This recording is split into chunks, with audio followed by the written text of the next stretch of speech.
Welcome back to The Change Physician. I am Melissa Cady, the Challenge Doctor, with my co-host, Dr. Kevin Cuccaro. And we're here doing our, hello, how are you doing? And this is what's happened in the podcast. And any other random conversations we want to have based on what's going on around us, I guess. But how are you, Kevin? I am well. Very good. Well, I know off air you've done some good wellness things for yourself, including taking a hike. I did. So you take a hike. Yeah, I took well, you know what I mean. I know, but it just sounds funny, It's Yeah. like, oh, you're taking a hike. Yeah, go take a hike. Okay, Yeah. I will. It reminds you of how important it is, like if you're in a different country or a different language, like we can. And I noticed this, you say certain things that seem so commonplace and you know what you mean by them, and they can be totally taken the wrong way in another country, even if they speak the same language, just because of, their little phrases they use. Mm-hmm. I cannot remember exactly what it was when I got that look. Or the words aren't really used, like, in Texas, there's a lot of like pico de gallo if you have Mexican food, or you can go buy it in the store. And my husband goes and asks somebody in Tasmania, do you have some pico de gallo? And Corey said she like stared and blinked like 9 times, like trying to process what he just said. But about pico de gallo. And he's like trying to describe what it is. And she's like, I don't know, we don't have that. I was like, okay, well, things we take for granted and words we use and how we use them and all that stuff. So it just reminded me of that funny story of our trips down under. So anyway. Yeah, I'm sorry, a little distracted. It's just so last week I was, I'm trying to share this stuff to our different Facebook pages and stuff, and I was like, this won't let me do it.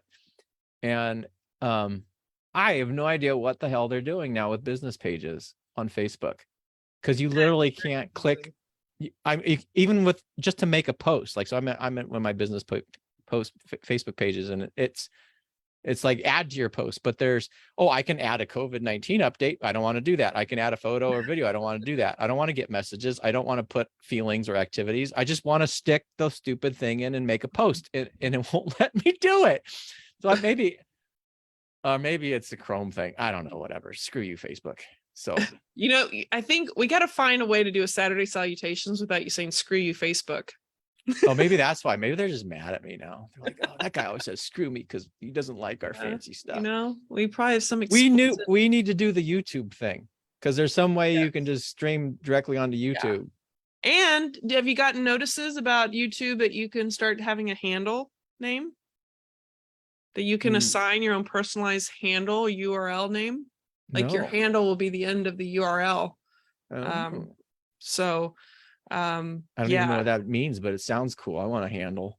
Yeah. So like, is that all like Maverick and Goose from Top Gun? No, like mine's a Challenge Doctor. So a lot of my stuff says @Challenge Doctor. I don't put the V all the time because it's too long.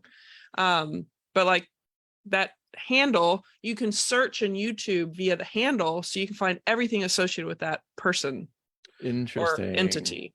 Okay. So I've got multiple YouTubes because I have multiple Gmails. I've got like, Challenge Doctor, Pain Out Loud, The Change Physician, like all these things could have their own handles. Yeah. So yeah. Very anyway, cool. So I'm going to double check and see if the Change Physician, when we're primed to do it, I can do that. So if we go to YouTube, everything we do can be searchable via the handle. So that would be awesome. That would be awesome. Yeah. So why don't we just take a peek at what's happened over the last week on our podcast.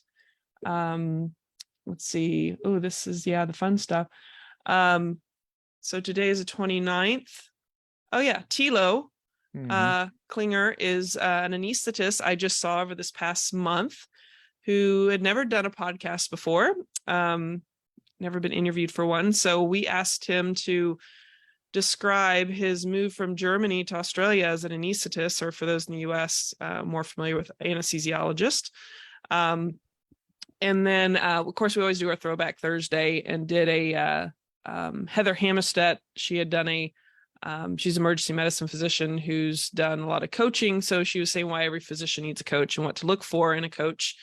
So that is from 2020, and we brought that back because we've done so, really great interviews in the past, and make sure they need to be seen again for those that have just jumped on into the community lately. So any comments about that, Kevin? No, other than, bring these stuff, it's like anything, you have to pull it back up so it gets to the top of the feed again, otherwise it gets lost.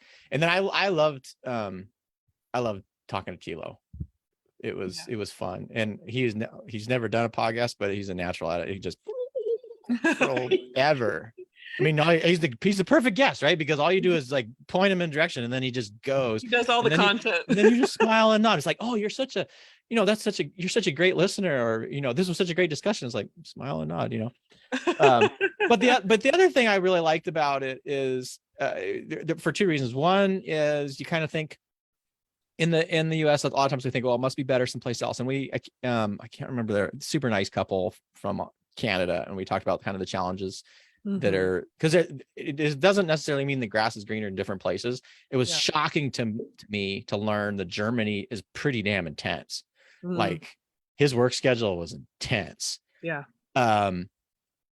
But the transition to Tasmania I thought was amazing. And I actually thought of some people I know, some friends that are anesthesiologists and who are just working themselves in the bone, making really good money, but they have no life.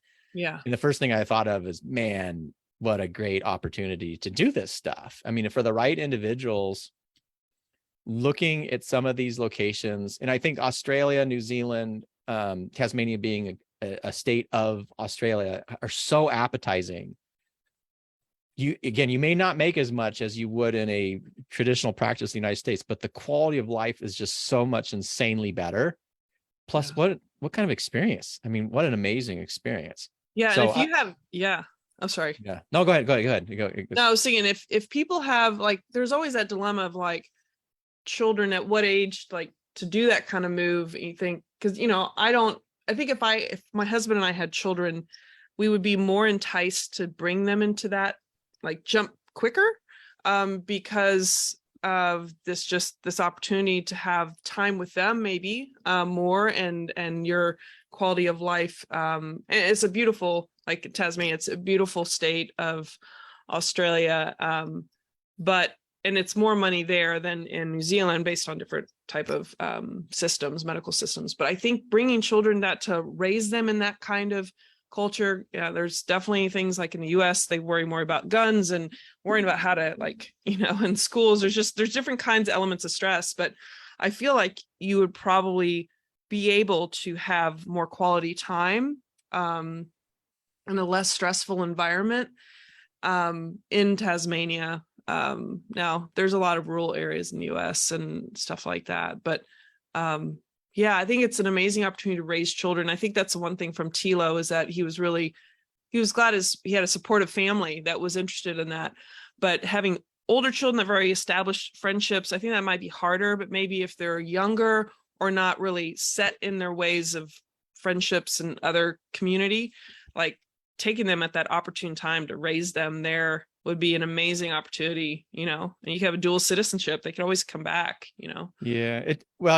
Citizenship is that's a whole different thing. Right. I mean, if you wanted to raise them over the course of years, you have the eligibility typically to become a citizen, or I would say a permanent resident. We should find a guest who's done that with kids. Because here's the thing, as a parent, is there's always an excuse not to do it. It's like anything. There's always an excuse not to change the job. There's always an excuse not to do the scary, uncertain thing. Rather, the quote about, most people will tolerate the miserable of the misery of certainty rather than the potential of uncertainty. It basically is, people, as long as you know what you're doing, even if you're unhappy, people will stick to that rather than take the risk, because the risk of doing something is scarier than the misery that you're used to, whatever that misery may be. But I would love to hear those different perspectives, because young kids, people say, well, I don't have the family support, I can't do that. High school kids, we do it because they're, there's fixed friendships, and high school is different than being in elementary school.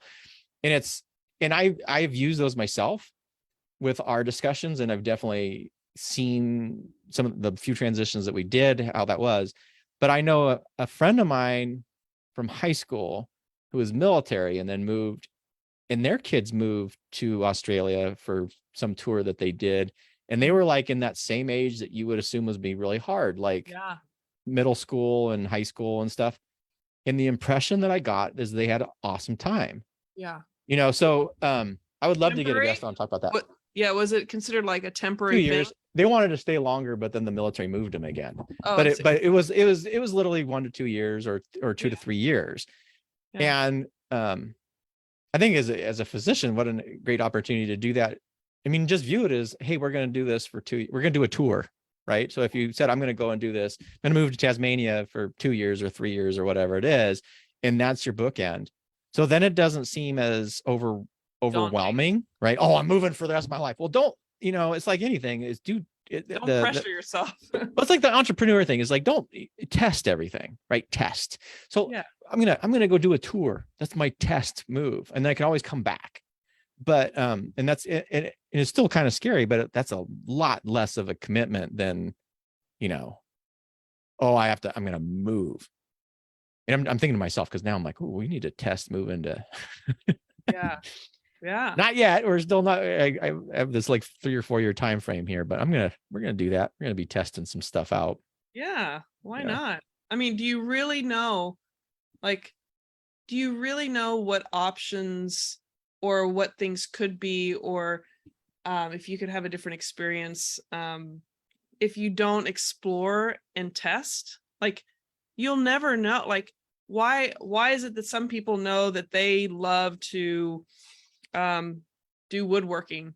Like, you don't know until you consider as a possibility and then try it out and then see how you feel about it. Like, that's an episode right there. Like, there's so many things in life that it requires openness, exploration, and trials.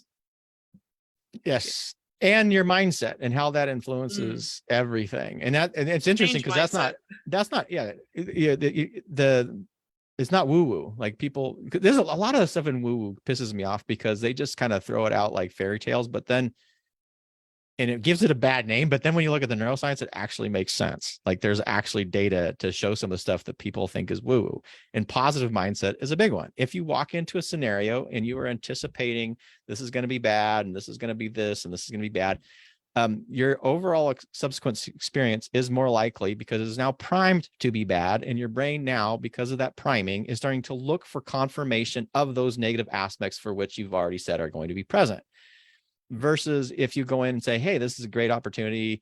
I'm going to see the pot, oh, look at this is going to be scary, but it's going to be great. And I'm going to try this and it's going to be this and look at all the neat stuff. Then your brain is now primed. And that is not woo-woo. That is literally neuroscience. And I don't know, and we can all use this stuff in a day-to-day, and we can certainly use it for the more scary things like, oh, I'm going to move to Tasmania and work as an anesthetist there for a while with whatever it was, 6 weeks off plus this plus that plus this, and being able to get out before 5 almost every day. And like I don't even do anesthesia. I'm like, damn, that sounds good. So yeah, this whole idea of just like exploring, it reminds me of a quote I have on a magnet, something about those who wonder, just because I can't remember how it aren't lost. Yeah, that's exactly what I was going to say. Well, something like that.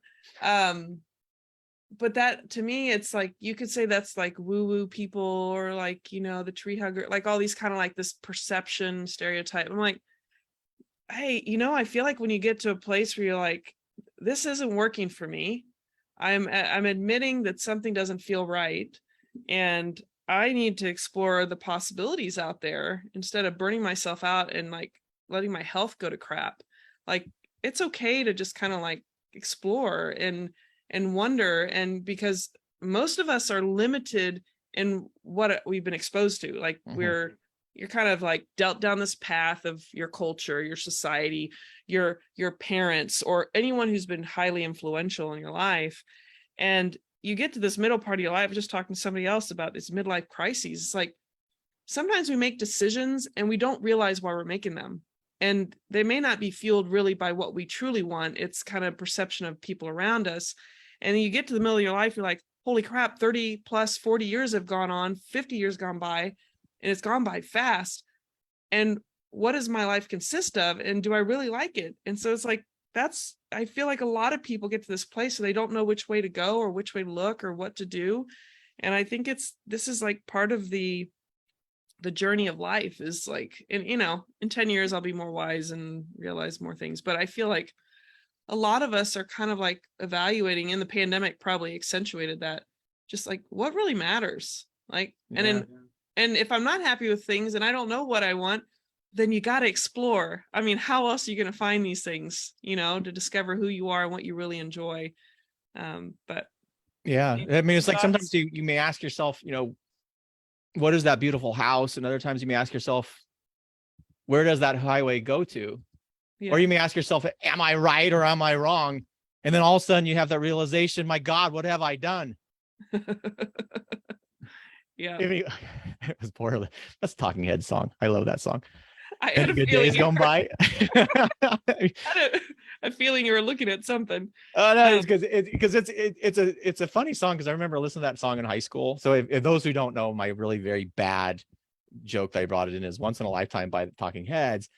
And it's literally the stuff about like how life is going by, and these quote unquote choices or decisions that you may or may not have met consciously, you can end up in some crazy place that you didn't even anticipate. And I think that's where the midlife thing comes in. You wake up and it's like, where the hell am I, or what have I done, or how did I get here?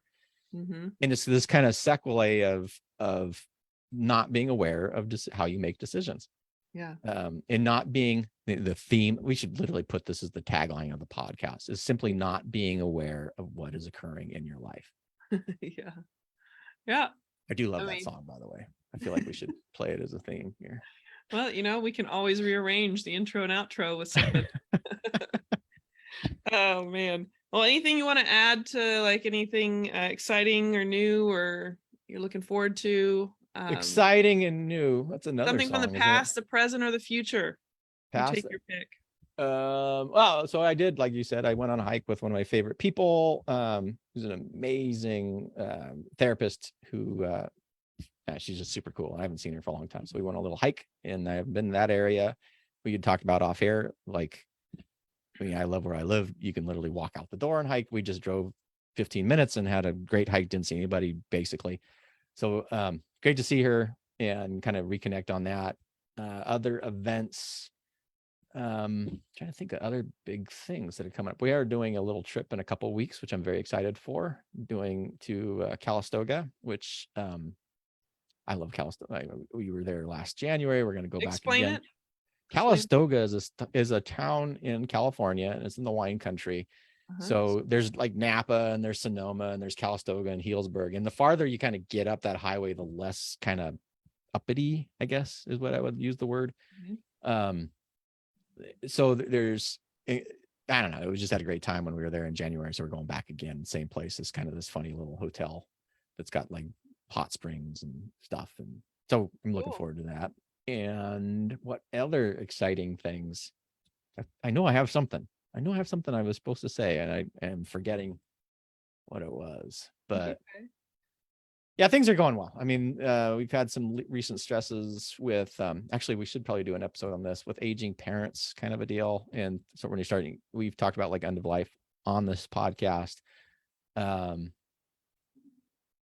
it's an interesting thing it's going to become more and more prominent as America gets older and older and older. And we talk about how healthcare, the problems with healthcare, we just don't take care. The infrastructure in this country to take care of people is so crappy. I always wonder, what do people do who aren't physicians or at least well-versed in the healthcare system? Like I'm lucky I'm married to a physician. We have a fairly good understanding of it, and it's still a pain in the ass to navigate. And two, how do people navigate this stuff without resources? We have resources. It's still a major pain. Yeah. So I know it's not super fun to talk about, but we should probably talk about in the future. No, but that's where people struggle. And you said as population ages. Obviously they're aging all the time, but the number of the aging population has grown, I think too. And not, I know, looking at numbers in the past, I can't spout out numbers, but also we're keeping people alive with things, not necessarily with increased quality of life, but we're kind of prolonging people's lives as well. Yeah. And we don't have, like you said, the infrastructure to really could afford that or really do it well. That's a huge one, because we don't talk about death enough in this country. No. And I don't care who you are, what you do, where you are, or whatever. And I know there's a bunch of people, a lot of billionaires are trying to find, well, they're doing all this anti-aging stuff. At this point in time, we are all going to die, period. And that discussion needs to be had loud and clear for forever. Like, and the reason I'm bringing this up is because my family is going to sound super morbid, but we talk about death all the time. But even in the best case scenarios, when you're talking about death and you have a fairly defined, this is what I want, this is what I don't want, when the actual moment comes to make those decisions, it is not some textbook easy thing. No. These are hard moments in time. I don't care who you are, and things can get lost very, very quickly. And then this clear pathway of what you want can easily fall by the wayside. Yeah. So I think that's extraordinarily important. And then deciding as an individual, what does it mean for you to live or die? Like, we talk about death a lot in my family. I came to this kind of realization. I'm pro living. And what I mean by that is, living is, you got your full relationships, you got your things that you're happy, the thing you're living, your day-to-day life provides you joy.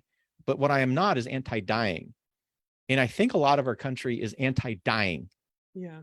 Where they don't consider everything else involved. Instead, is like, how can I delay this biological process that is inevitable and will occur? And I'm just going to push it off and push it off and push it off. And then they're ignoring the living part. Yeah. And I mean, is 3 months, 4 months, 5 months, 2 years, when you're just kind of stretching it out for an individual who are we serving in that in this situation now? I don't know. It's so life and death is kind of a very interesting thing. And I'm very, very talkative about what I want for myself with my family. And then having these interactions, the people who struggle the most are the ones I think that they don't have, because now they're guessing.